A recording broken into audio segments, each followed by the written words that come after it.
ज्योत्सना जी और उनके पति जीवन की सारी जिम्मेदारियां पूरी कर चुके थे। पैसे की कोई कमी नहीं थी, तो घूमना फिरना भी लगा रहता था।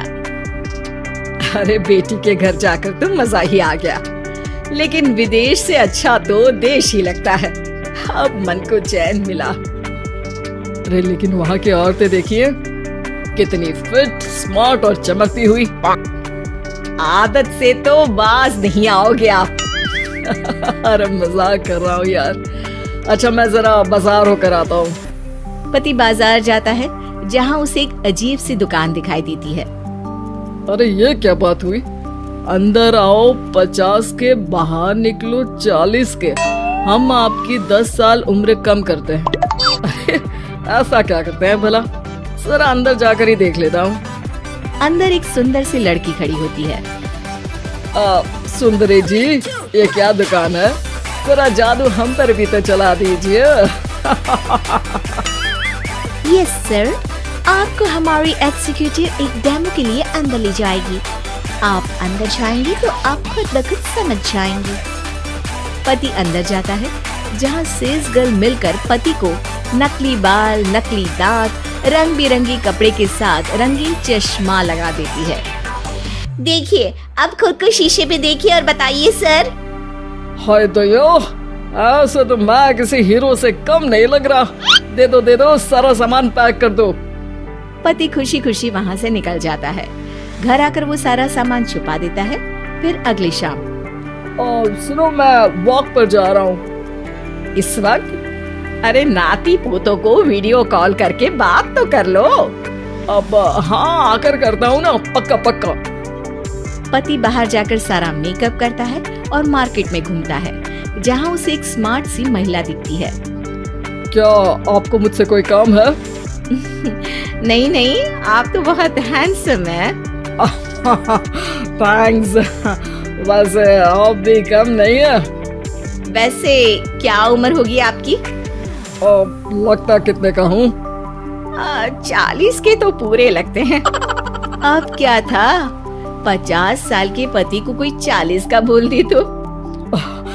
वैसे तो कम का हूँ, लेकिन टेंशन के कारण थोड़ा उम्र में बड़ा देखने लगा हूँ। ओह सच्ची? आप 40 के पूरे नहीं हो?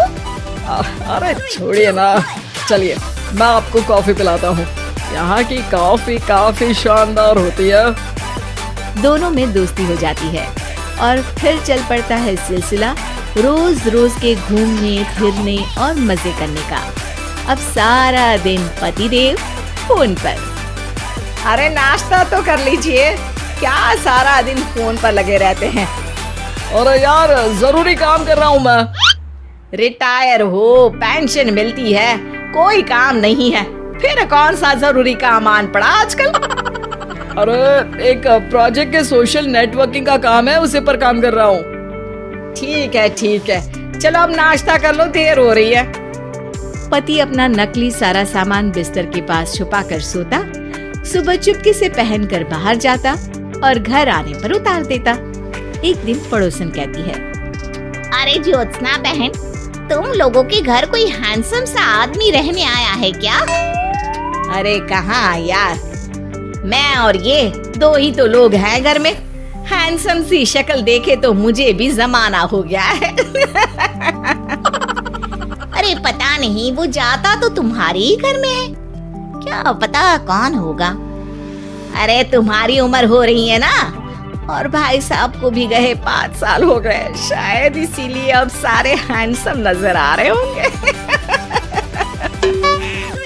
पड़ोसन भी ज्योत्सना की बात पर मुस्कुराकर वहाँ से चली जाती है। एक दिन, अरे सुनो जी, बहू बेटा और पोता आ रहे हैं, कुछ दिनों के लिए वो हमारे साथ ही रहेंगे। अरे शिट यार, ये क्या है?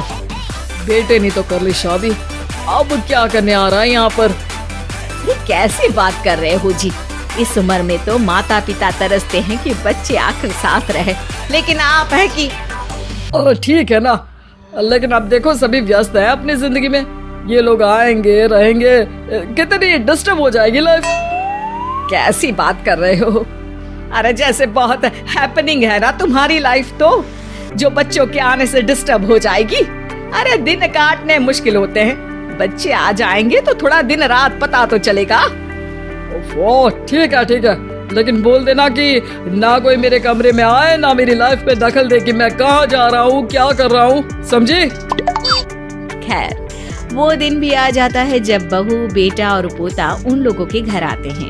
एक दिन, माँ जी, आज मेड नहीं आई है तो मैं आप लोगों के कमरे में झाड़ू लगा देती हूँ। अरे नहीं बहू, वो तेरे पापा को ना पसंद नहीं है कि कोई उनके कमरे में जाए। तू छोड़ ना, मैं खुद ही लगा दूंगी। सास को समझ में नहीं आता कि आखिर उसके पति ने किसी को कमरे में जाने से मना क्यों कर रखा है। खैर, वो साफ सफाई करके बाहर निकल आती है, लेकिन कहते हैं ना, बच्चा तो अबोध होता है, उसे किसी बात का क्या पता। वो खेलते खेलते दादा के बिस्तर तक पहुंच जाता है और बाहर ले आता है दादा का वो सारा सामान जो वो लगाकर घूमते थे। ज्योत्सना की नजर उस सामान पर पड़ती है। वो बच्चे से पकड़कर कमरे में लाती है और पैकेट खोलकर देखती है। हाय रे दैया, ये क्या लग रहा है कि आजकल ये प्रोजेक्ट नया मिला हुआ है। बेटे बहू के जाने के बाद ज्योत्सना सोचती है कि वो बात करेगी, लेकिन फिर अरे खुद से बात करूंगी तो मुकर जाएंगे। पता लगाना होगा कि माजरा क्या है। कुछ दिनों बाद, अरे यार, ये बच्चे लोगों के आने से लाइफ ना बड़ी डिस्टर्ब सी रही। मैं कुछ देर के लिए वॉक पर जा रहा हूँ, आराम से आऊंगा 2-4 घंटों के बाद, ठीक है? मैं क्या सोच रही हूँ कि मैं भी आपके साथ चलती हूँ। अरे थोड़ा रिलैक्स मैं भी तो हो जाऊं। हाँ, पड़ोस वाली बुढ़िया के साथ नीचे पार्क में जाकर वॉक करके आ जाओ। अच्छा जी, तुम कार से लॉन्ग ड्राइव के मजे लो और मैं पड़ोस की बुढ़िया के साथ। पति नहीं मानता और अपना पैकेट और कार लेकर निकल जाता है। रास्ते से वो उस महिला मित्र को फोन करता है। हाय ब्यूटीफुल, मैं कुछ दिनों के लिए आउट ऑफ कंट्री था, आज आ गया तो सोचा तुमसे मिल लूं। हाँ, क्यों नहीं, क्लब में आ जाओ। पति क्लब में पहुंचता है, सारा नकली सामान चिपका भी लेता है, लेकिन उसे पता नहीं होता कि ज्योत्सना ने सबका गोंद निकाल दिया है। ओह बेबी, मैंने आपको बहुत मिस किया। मैंने भी।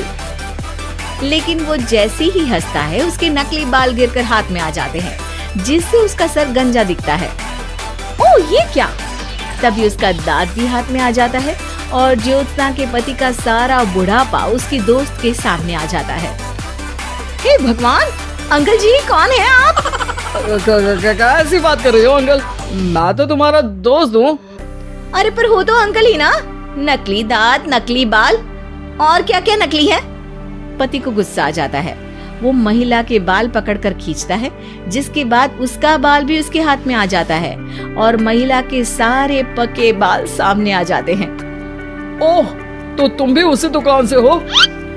जाओ 50 की निकलो 40 के।